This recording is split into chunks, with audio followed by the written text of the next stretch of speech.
ta teden so se naši poslanci namreč znova zbrali, da bi nekoga iz svojih vrst okarali. Že 5. interpelacijo so dali skozi, kar je ziher rekord. Lapanje je trajalo 15 ur, seja pa je bila pričakovano dolgočasna. Vsi smo vnaprej vedeli, da Milojka ne bo letela. Ni to lih Game of Thrones. Da bi zborovanje popestril, se je Branko Grims odločil, da bo pred sodelavci v stilu open mic preizkusil svoj novi stand-up material. Se pravi, dobro bi bilo, da bi najprej priznali sedanji ministrici zaslugo za to, da je obogatila svetovno znanost za še eno človeško dobo.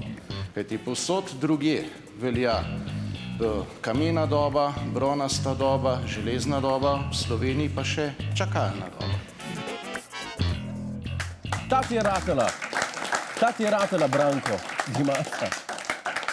Edin punchline bi lahko nadgradil, recimo kamena doba, železna doba, bronasta doba, šef z doba. Na glas razmišljam, ne vem. A si zapisuješ? No, naslednji joke ni bil toliko šala, kot je bil objektivno opažanje. Da morajo biti sedeži v tej dvorani opremljeni kot avionu z vrečkam za bruhanje. Ti si genij, Grims, in to resno mislim. Sam dejte še državljanom zrihtati letno zalogo, da bomo lahko tudi mi bruhali, zmer, ko vas vidimo pa slišamo.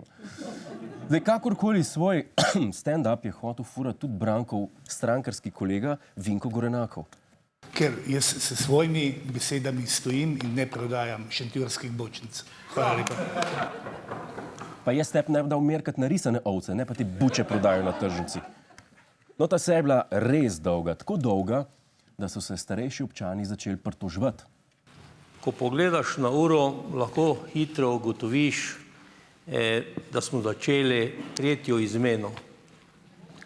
Nekateri, ki imamo nekaj več let na hrbtu, imamo že počasi skisani mozek. Mozek? Dragi Franci, poslanci, imate skisan mozek v pogojih za zaposlitev. Zdaj, veliko govora je bilo o obljubah. Fantje in dekleta so jih omenili 49-krat. Res, naš pripravnik je preštel.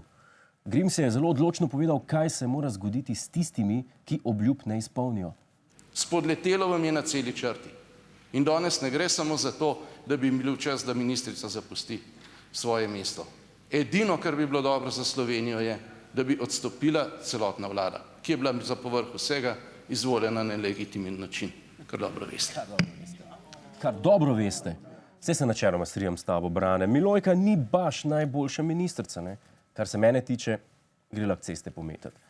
Ampak, če se spomniš, tvoj šef je 2 leti nazaj prav tako nekaj obljubil. Če bo koalicija v naslednjih 2 letih dokazala, da ima prav, da smo se odbili, da rastemo, da bo Slovenija čez 2 leti dosegala pozitivno gospodarsko rast, potem, glejte, jaz se upokojim kot politik in bom užival v tem blagostanju. Da je politik nekaj obljublja, a?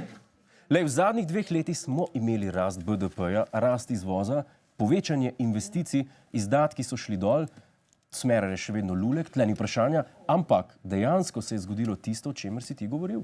Šlo je na bolje in če si kaj mož besede, a se boš upokojil? Ali te sam gobec? Hvala za ogled, ne pozabi pa tudi na Ta teden z Juretom Godlerjem ob četrtkih ob 22:40 na Planetu.